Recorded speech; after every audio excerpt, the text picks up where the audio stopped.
Salut Accès et salut tous ceux aussi qui se joignent à nous en ligne. Cette semaine, tu avais à lire les chapitres 11 à 15 et c'est Charles qui va apporter le message sur ces chapitres. Mais juste avant d'aller au message, laisse-moi juste te rappeler quelques informations. Merci de juste prendre quelques secondes, quelques instants pour liker les vidéos ou les comments qu'on fait, les posts qu'on fait sur la page Facebook de Accès. Merci aussi de commenter, de partager les vidéos sur la chaîne YouTube de Accès que l'on fait parce que le but c'est de rendre le plus possible accessible les vidéos parce qu'il y a encore des jeunes qui, malgré plusieurs semaines de confinement, de la jeunesse, qui n'ont pas eu accès aux vidéos. Donc, merci de nous aider à les rendre accessibles.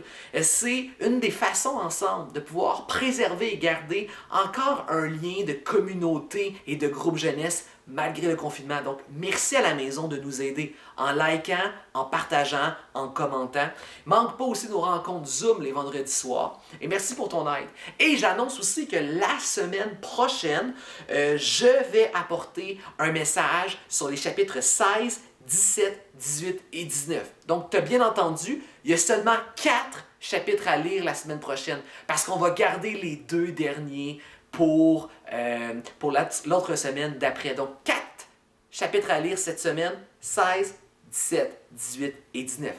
Et sans plus tarder, allons retrouver Charles, leader des grands jeux à la jeunesse, directement de chez lui. Ciao!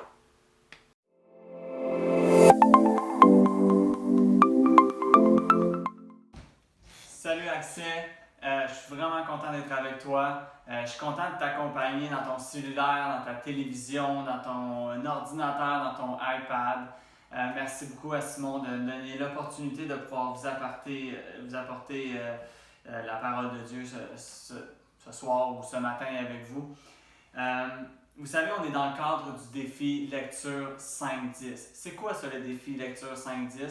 C'est un défi qu'on vous lance où on vous défi de lire pendant les 5 jours de la semaine un chapitre de l'Évangile de Jean. Et ce chapitre devrait vous prendre environ 10 minutes. Donc, 5 jours de la semaine, 10 minutes de lecture. Et vous savez pourquoi on fait ça? Vous savez, moi, j'aime beaucoup les jeux de société. J'aime ça quand on se retrouve en famille et qu'on joue entre amis et qu'on joue à un jeu de société. Puis quand je joue à un jeu que je connais pas, mais je suis très content de savoir que quelqu'un autour de la table connaît le jeu, a déjà joué et qui peut nous expliquer les règles.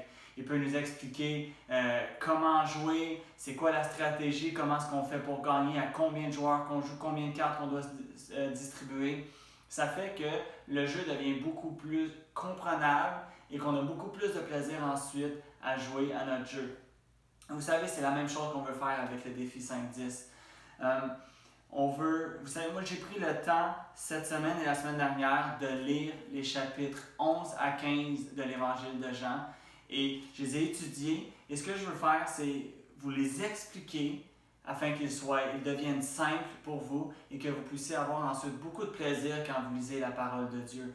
Et vous savez, Accès, quand on lit un texte de la Bible, on y va toujours en répondant à 4 questions. La première question, c'est où est le besoin de l'homme dans le texte? Donc, c'est quoi la mauvaise nouvelle? La deuxième question, c'est où est la grâce de Dieu dans le texte? Donc, c'est quoi la bonne nouvelle? Et finalement, ensuite, la troisième question, c'est où se trouve Jésus dans le texte? Et là, je comprends, tu me dis, oui, mais Charles, on est dans l'Évangile de Jean. Jésus il est partout dans le texte. Je suis d'accord.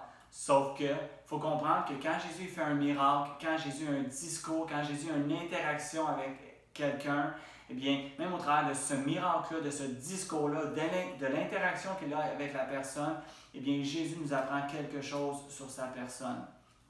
Et finalement, la quatrième question qu'on se pose quand on lit un passage de la Bible, c'est comment est-ce que je peux appliquer ce texte-là à ma propre vie, à moi.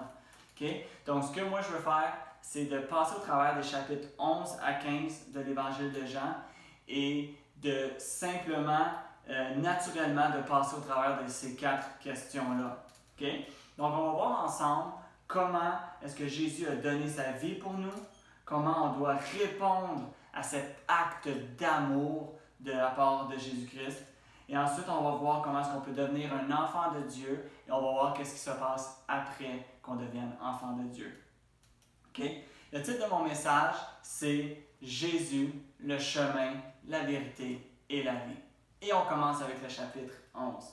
Donc le chapitre 11, c'est quoi? C'est l'histoire de Lazare. C'est qui ça, Lazare? Lazare, c'est l'ami de Jésus. Et Lazare a un problème, il est très très très malade. Et ses deux sœurs, Marie et Marthe, qui elles aussi sont des amies de Jésus, vont envoyer quelqu'un vers Jésus pour lui dire « Lazare est malade, il faudrait que tu viennes et que tu puisses le guérir. » Et vous savez, Jésus va faire quelque chose d'assez spécial. C'est qu'au lieu de se précipiter vers Lazare pour pouvoir le guérir, il va attendre, il va rester où est-ce qu'il est pendant encore 2 jours. Et finalement, quand il va décider de partir, eh bien, il va arriver à Lazare. Et vous savez quoi? Lazare, ça va faire 4 jours qu'il est mort. Et Jésus va arriver, il va aller voir Marie, il va aller voir Marthe, il va les consoler et il va pleurer avec eux. Et ensuite, il va ressusciter Lazare. Et suite à ce miracle de la résurrection de Lazare, il va y avoir 2 réactions que les gens vont avoir. Il y en a certains qui vont placer leur foi en Jésus et d'autres qui ne placeront pas leur foi en Jésus. Et c'est après ce miracle-là que les pharisiens et les grands prêtres vont décider qu'il est temps que Jésus meure. Ils vont décider qu'il faut tuer Jésus. Et c'est ça qui m'amène à mon premier point, c'est que Jésus a donné sa vie pour que tu aies la vie. Vous savez, Jésus a fait beaucoup de miracles au travers de sa vie. Hein? On le sait qu'il a guéri des gens, on sait qu'il a calmé la tempête, on sait qu'il a nourri des gens en multipliant des pains. Et à chaque fois, ça nous apprenait quelque chose d'absolument extraordinaire sur la personne de Jésus. Mais à ce moment précis-là, alors que Jésus ressuscite Lazare, Jésus déclare haut et fort « Je suis plus puissant que la mort » et il déclare « Je vous donne la vie ». Vous savez, il y a une raison pour laquelle Jésus a attendu avant d'aller vers Lazare. Il y a une raison pourquoi il n'est pas allé tout de suite. Les 2 sœurs avaient un plan. Marie et Marthe, il y avait un plan précis. Leur plan, c'était simple. On va chercher Jésus. Jésus vient, guérit Lazare, et Lazare est guéri, on est heureuse, tout le monde est content. Mais vous savez quoi, accès? Dieu avait un différent plan. Dieu avait un plan, et vous savez quoi? C'est toujours la volonté de Dieu qui s'accomplit. Et le plan de Dieu, c'était que Jésus ressuscite Lazare.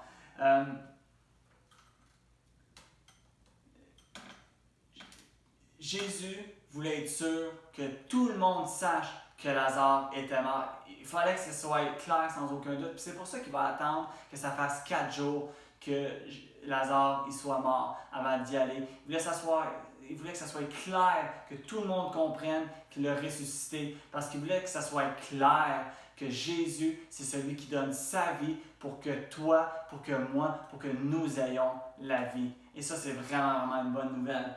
Et vous savez, je dis Jésus a donné sa vie.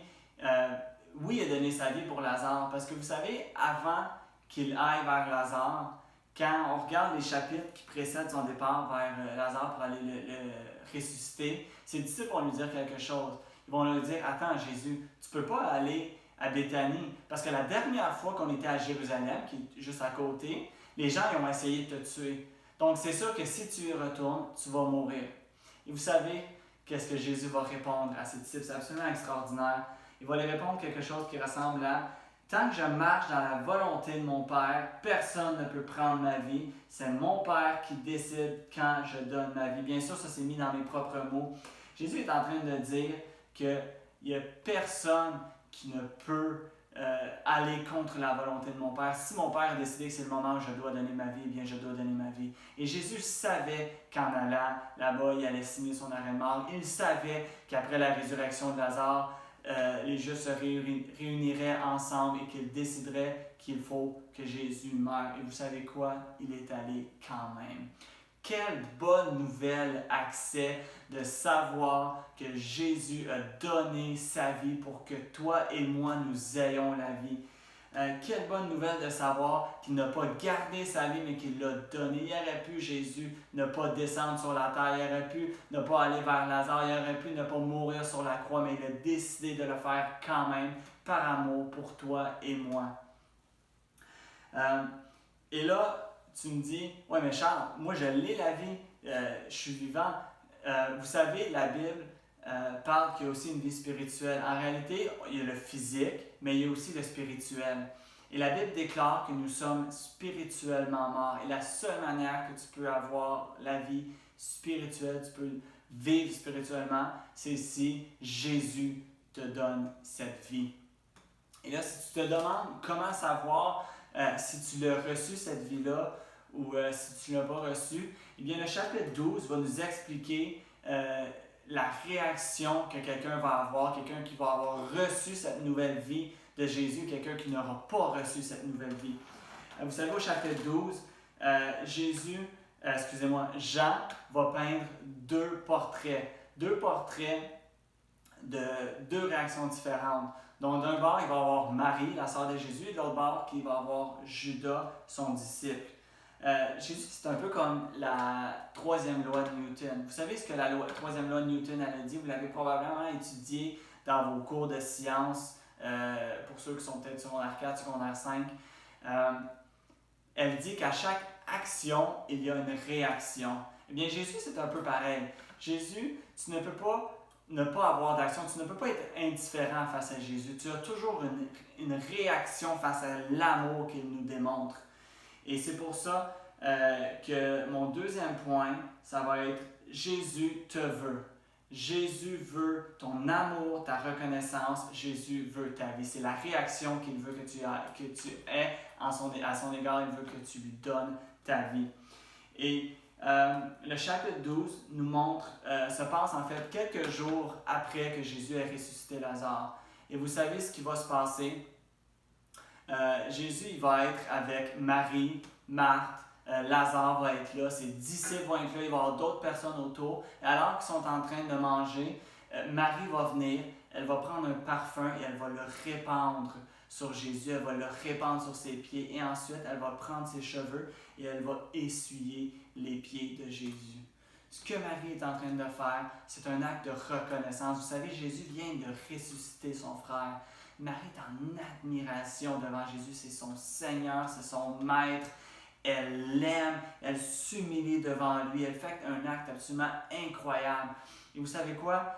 L'amour que Marie a envers Jésus, en réalité, c'est une réponse de l'amour que Jésus a eu pour elle.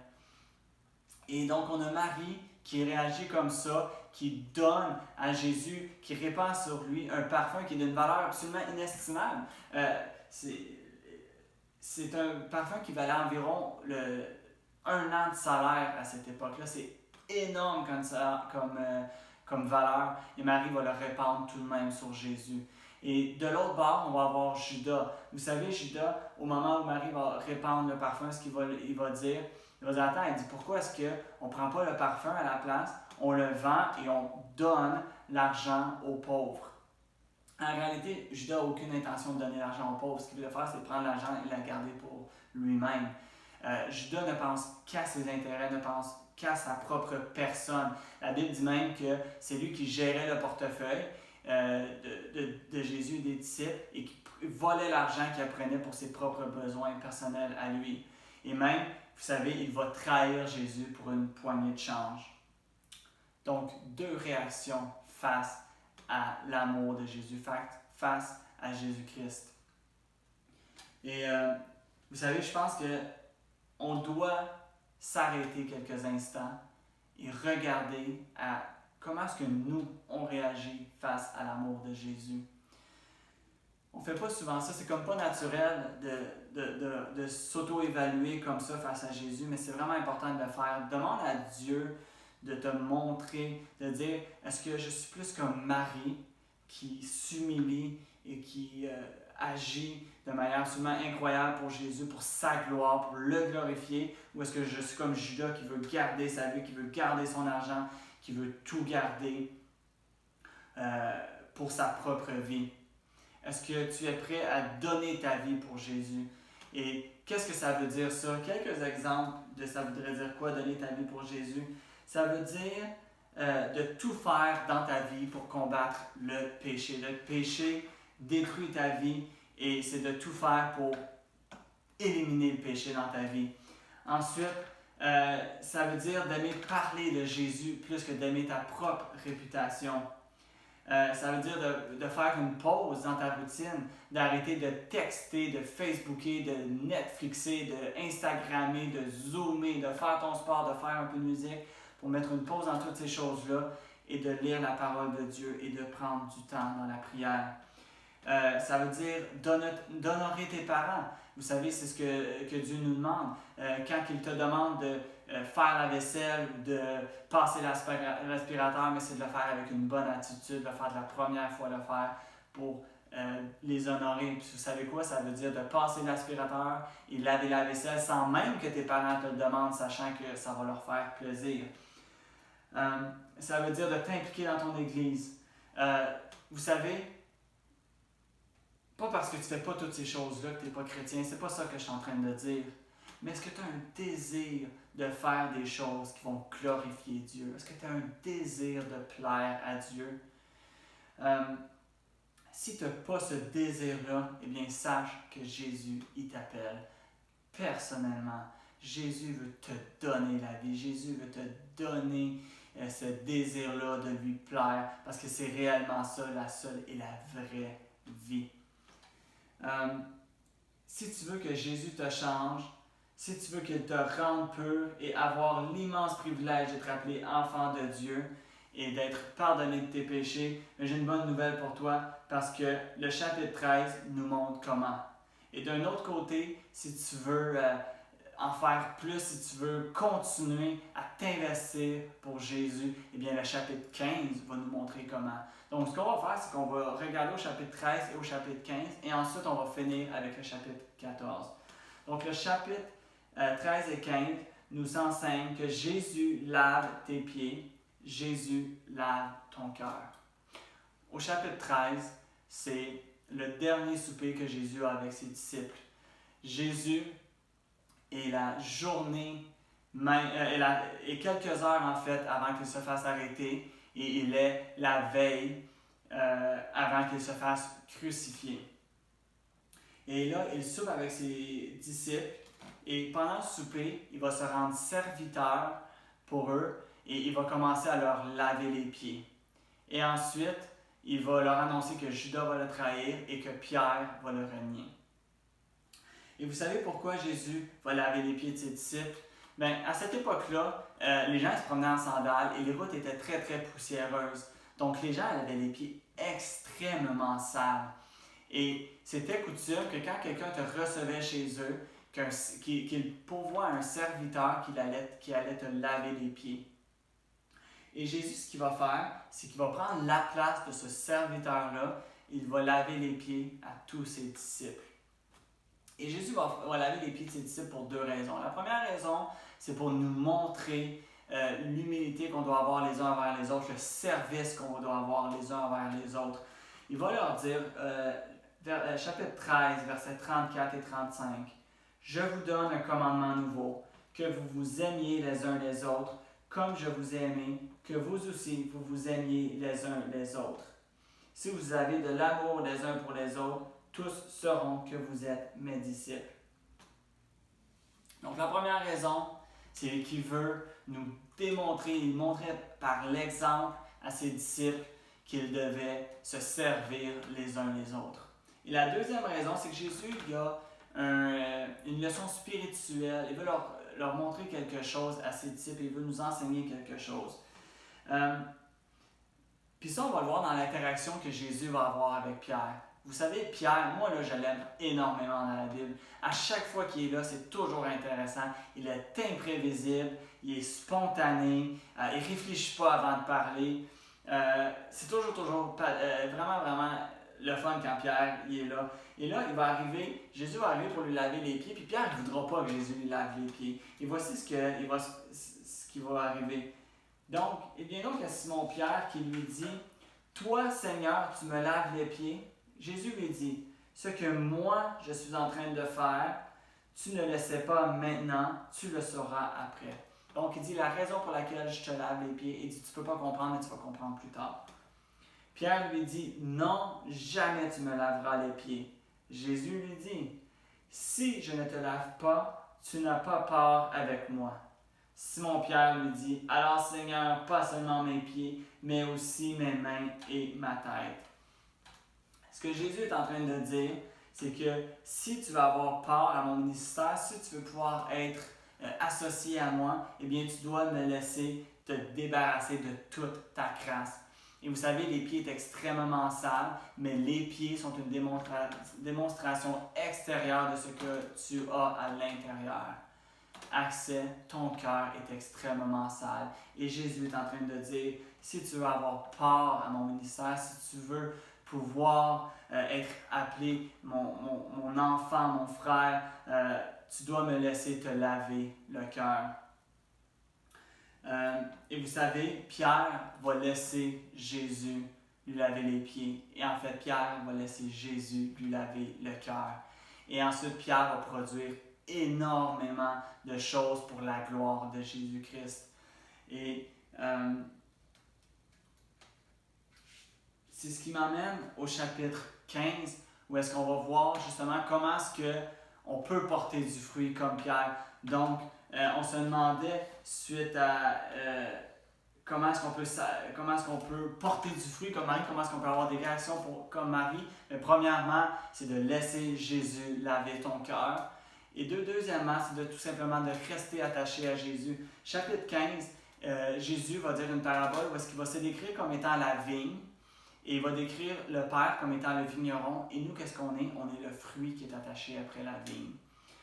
Et vous savez, le fruit qui est attaché après la vigne n'a aucun mérite d'être ce qu'il est. La seule raison pourquoi il est ce qu'il est, c'est parce qu'il est attaché après la vigne et qu'il y a un vigneron qui en prend soin. Si tu vas dans le jardin de tes parents et que tu prends une tomate et que tu la déposes sur le comptoir et que tu la laisses là pendant 1 semaine, 2 semaines, 3 semaines, mais tu vas remarquer qu'à un moment donné, elle va commencer à pourrir jusqu'à ce qu'elle soit complètement pourrie et que tu fasses juste l'acheter dans les poubelles. Mais c'est ça que Jésus est en train de nous enseigner, c'est que la seule raison pourquoi est-ce qu'une tomate ou un raisin reste beau, reste juteux, c'est parce qu'il reste attaché à la vigne. Et c'est ce qu'on appelle porter du fruit, être changé, transformé, faire des choses qui sont absolument incroyables pour la gloire de Dieu. Donc, si tu veux faire ces choses-là pour glorifier Jésus, si tu veux faire des actes absolument incroyables comme Marie elle a fait, de répandre un parfum sur Jésus pour le glorifier et t'humilier devant lui, si tu veux faire des actes comme ça, comme je te disais tantôt, de t'impliquer dans ton église, d'avoir un plaisir à lire la Bible, d'honorer tes parents, eh bien, la seule chose que tu as à faire, c'est de mettre plus de Jésus dans ta vie. Donc, laisse Jésus laver ton cœur et attache-toi à lui, attache-toi à sa parole, approche-toi de lui et c'est à ce moment-là qu'il va produire en toi du fruit absolument incroyable. Et vous savez, c'est ce qui nous emmène ensuite au chapitre 14. On va finir avec le chapitre 14. Chapitre où on va voir Jésus qui est de plus en plus proche de sa mort et qui là, il va commencer à préparer ses disciples à sa mort qui s'en vient. Il va avoir un discours qu'il va faire à ses disciples. Dans ce chapitre-là, Jésus va dire à ses disciples qu'il va aller leur préparer une place dans son royaume pour eux. Il va les encourager en leur disant qu'il va répondre à leurs prières et qu'il va leur envoyer l'Esprit Saint qui va servir de défenseur. Et le 4e point ce soir, c'est que Jésus te prépare une place.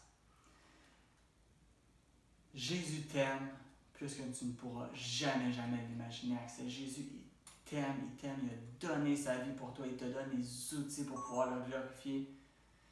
Et vous savez, alors que Jésus s'apprête à subir la croix, alors qu'il s'apprête à subir le rejet, à être se faire cracher dessus, se faire fouetter, se faire crucifier et ultimement se faire abandonner par son Père, il va prendre le temps de consoler et de préparer ses disciples. Quel acte d'amour incroyable de la part de Jésus-Christ. Il savait tout le stress, la confusion, l'anxiété qu'allaient vivre ses disciples. Il savait que le fait qu'elle allait mourir sur la croix, ça allait être pour eux quelque chose d'extrêmement difficile. Et il va leur dire que votre cœur ne se trouble pas. Mettez votre foi en Dieu, mettez aussi votre foi en moi. Ce qu'il est en train de leur dire, c'est, vous savez, accès, je vous ai jamais déçu depuis tout le temps qu'on se connaît, depuis tout le temps qu'on est ensemble, je vous ai jamais déçu. Eh bien, continuez à placer votre foi en moi, je ne vais jamais vous décevoir. Il leur dit que votre cœur ne se trouble pas. Puis, pourquoi est-ce que Jésus prendrait le temps à ce moment-là de consoler, de préparer ses disciples? Vous savez, moi, j'aurais eu vraiment à avoir été à la place de Jésus, j'aurais pas voulu savoir, sachant que je vais mourir demain crucifié, là, j'aurais voulu être seul, je n'aurais pas voulu penser à tout ce qui s'en venait. Excusez-moi. J'aurais voulu juste comme être tranquille et juste essayer de ne pas penser à ce qui allait arriver le lendemain matin, le lendemain pendant la journée. Mais Jésus, c'est pas ça qu'il fait. Parce que vous savez quoi? Jésus est venu sur la terre pour ce moment précis-là. Jésus est venu mourir et il est rendu au moment pour lequel il est venu. Et c'est pour ça qu'il va préparer ses disciples, parce qu'il veut qu'eux soient prêts, malgré qu'il sait qu'ils vont quand même se sauver, qu'ils vont être confus. Il veut quand même les préparer. Il veut les préparer aussi ensuite qu'ils vont pouvoir annoncer la bonne nouvelle de sa mort et de sa résurrection. Est-ce que ça veut dire que Jésus n'était pas stressé, il n'était pas anxieux? Non, absolument pas. Parce qu'au chapitre 12, verset 27, ça va nous dire que Jésus était très anxieux à ce qui s'en venait. Mais malgré ça, par amour pour ses disciples, par amour pour toi, pour moi, il prend le temps de nous préparer, de nous consoler et il meurt pour nous, pour que nous ayons la vie. La mort de Jésus nous encourage à persévérer. Sa mort nous prépare une place au ciel. Et si tu veux pouvoir profiter du royaume de Jésus, si tu veux passer l'éternité avec lui, comme on l'a vu, laisse-lui te laver le cœur. Place ta foi dans la personne et l'œuvre que Jésus-Christ a faite. Jésus est le chemin, la vérité et la vie.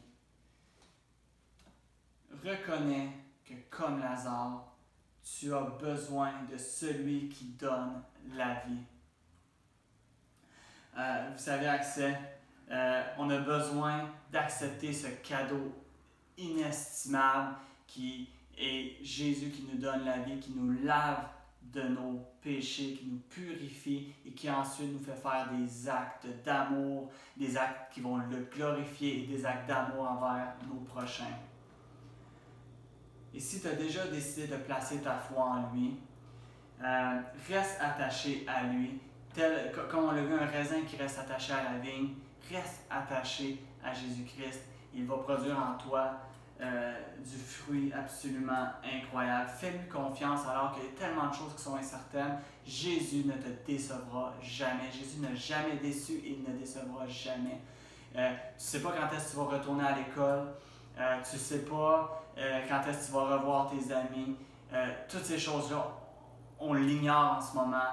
Mais ce qu'on sait, c'est que Jésus, il nous donne la vie. Il nous donne la vie éternelle. On va passer l'éternité avec lui. Prions ensemble.